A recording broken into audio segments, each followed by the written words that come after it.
Good morning everyone. आज हम study करेंगे लेक्चर नंबर 3 और 10th क्लास का लेक्चर शुरू कर रहे हैं।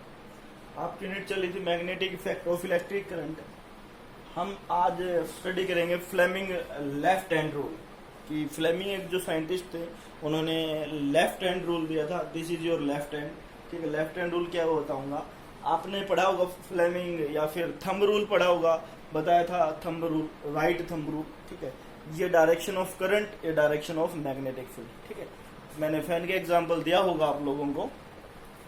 तो आज हम स्टडी करते हैं फ्लेमिंग लेफ्ट हैंड रूल। नाम है तो लेफ्ट है तो लेफ्ट हैंड ही लेंगे। Stretch the thumb, four finger जिसको फर्स्ट फिंगर भी बोलते हैं, ठीक है, एंड द मिडल फिंगर, ये दोनों हम बंद करेंगे, ये दोनों नीचे वाले, ठीक है। ये सेंट्रल फिंगर, फोर फिंगर जिसको फर्स्ट फिंगर बोलते हैं, और ये थंब, तीनों को स्ट्रेच करेंगे। देखिएगा ध्यान से, स्ट्रेच करेंगे तो इस प्रकार से होंगे, ये और ये आपका थंब है, ये फोर फिंगर है, मिडिल फिंगर या मिडिल फिंगर,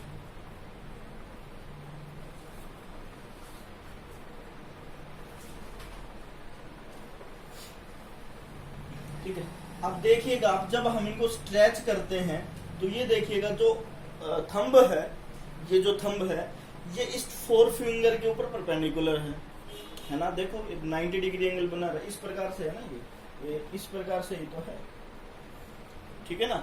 और जो फर्स्ट फिंगर है वो परपेंडिकुलर है किसके, ये इस प्रकार से, देखो ध्यान से, इस प्रकार से होगा ना। तो ये इस सेंट्रल मिडिल फिंगर के परपेंडिकुलर है, ठीक है ना। तो ये डायग्राम बन गया आप कि thumb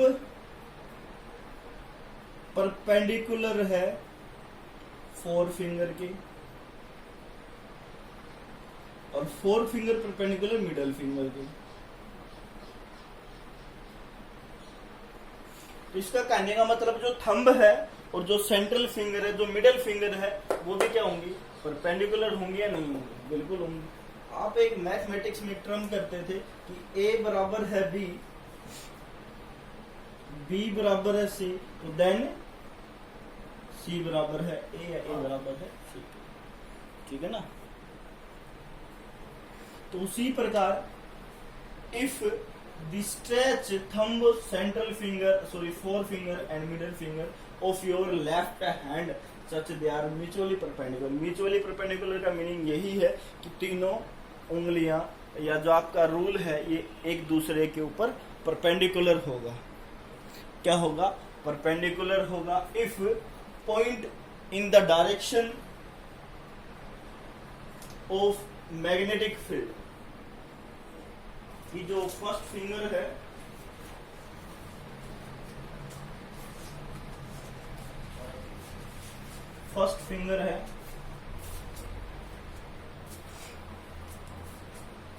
if first finger point in the direction of magnetic field, जो फर्स्ट फिंगर है ये किसको डायरेक्शन देगा, बोलो भाई, first finger give the direction of magnetic field, ये किसको देगा, magnetic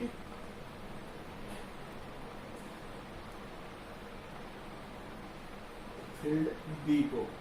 the symbol of magnetic field is B, ठीक है ना। सिंबल क्या है मैग्नेटिक फील्ड का, बी। तो first finger direction of magnetic field and the second finger, जो सेकंड फिंगर है डायरेक्शन ऑफ करंट आई, ये करंट को किसको देगा, करंट को, ठीक है भाई। इस फिंगर ने क्या दी, डायरेक्शन ऑफ मैग्नेटिक फील्ड दी, इस फिंगर ने क्या दी, डायरेक्शन ऑफ करंट दी, और इस फिंगर ने क्या दिया, डायरेक्शन ऑफ थंब, या सॉरी इस थंब ने क्या दिया, सॉरी डायरेक्शन ऑफ थंब बोल गया मैं, डायरेक्शन ऑफ फोर्स। थंब क्या देगा, फोर्स की डायरेक्शन, ठीक है, डायरेक्शन ऑफ फोर्स, ठीक है। magnetic field and the second finger direction of current and then the thumb give the direction of motion या force। Of motion of the force या direction of motion acting on a conductor, किसी conductor में। ठीक है, I think आपका topic clear हो गया होगा। अब नेक्स्ट टॉपिक है difference between magnetic force and electric force. किस किस के बीच में डिफरेंस करेंगे, मैग्नेटिक फोर्स के बीच में और इलेक्ट्रिक फोर्स के बीच में डिफरेंस करेंगे। तो फर्स्ट है बच्चों, मैग्नेटिक फोर्स एक्ट्स ओनली, जो मैग्नेटिक फील्ड है या मैग्नेटिक फोर्स है, act only the charge particle is moving. क्या कह रहा है भैया कि जो मैग्नेटिक फोर्स है, जो चार्ज पार्टिकल मूव कर रहे हैं ना, उसके ऊपर एक्ट होगा। किसके ऊपर? जो चार्ज पार्टिकल मूव कर रहे हैं ना, उनके ऊपर एक्ट करेगा, स्टेशनरी के ऊपर एक्ट नहीं करेगा।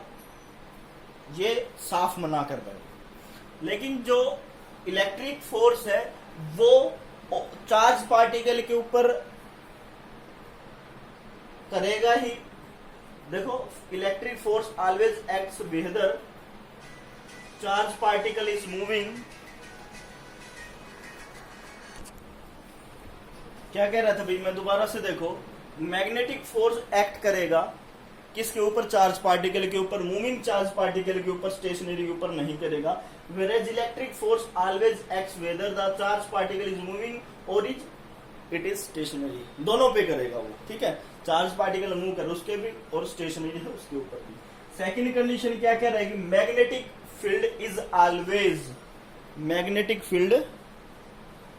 Is always perpendicular to the direction of the magnetic field. Sorry, magnetic force आएगा बच्चों, कि जो मैग्नेटिक फोर्स है वो परपेंडिकुलर होगा डायरेक्शन ऑफ मैग्नेटिक फील्ड। लेकिन जो इलेक्ट्रिक फील्ड एक्ट करेगा डायरेक्शन ऑफ इलेक्ट्रिक फील्ड के ऊपर पॉजिटिव होगा और अपोजिट होगा नेगेटिव के ऊपर। ठीक है ना, क्या कहा इसने कि जो मैग्नेटिक फील्ड है वो always perpendicular to the magnetic field, where the electric field acts in the direction of electric field for positive और अपोजिट टू द। देखो भाई, ये तो परपेंडिकुलर होगा। जो इलेक्ट्रिक फील्ड है, जो इलेक्ट्रिक फोर्स है, वो पॉजिटिव होगा इलेक्ट्रिक फील्ड के लिए और अपोजिट होगा, इलेक्ट्रिक फील्ड के अपोजिट होगा नेगेटिव। ठीक है ना, नेगेटिव के लिए वो अपोजिट होगा, ये मतलब है। पॉजिटिव होगा वो इलेक्ट्रिक फील्ड के लिए, लेकिन नेगेटिव होगा उस इलेक्ट्रिक फील्ड के अपोजिशन के लिए। Magnetic field is much weaker than electric field. जो मैग्नेटिक फील्ड है, सिंपल जो मैग्नेटिक फील्ड है वो वीक होगा किससे? इलेक्ट्रिक फील्ड से। लास्ट कंडीशन क्या है बच्चों? Magnetic force does no work.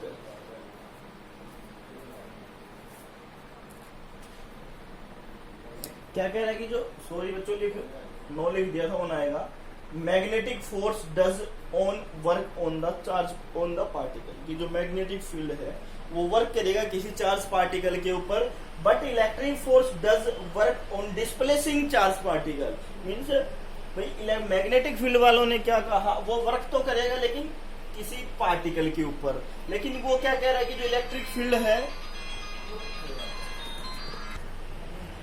जो electric force does work on displacing, means वो अपना स्थान चेंज कर रहा है। कोई चार्ज पार्टिकल मान लीजिए यहाँ था, 1 से था 2 पे आ गया, तभी वो इलेक्ट्रिक फोर्स क्या करेगा? वर्क करेगा, वरना वो वर्क नहीं करेगा। तो आज के लिए बच्चों इतना ही है। स्क्रीनशॉट लेके डायग्राम के साथ आप नोट्स प्रिपेयर कीजिएगा। ठीक है, और कल आपका करते हैं इलेक्ट्रिक मोटर करते हैं। जब कल मीन्स जब भी नेक्स्ट वीडियो आएगी। तो thank you, have a nice day, wonderful day.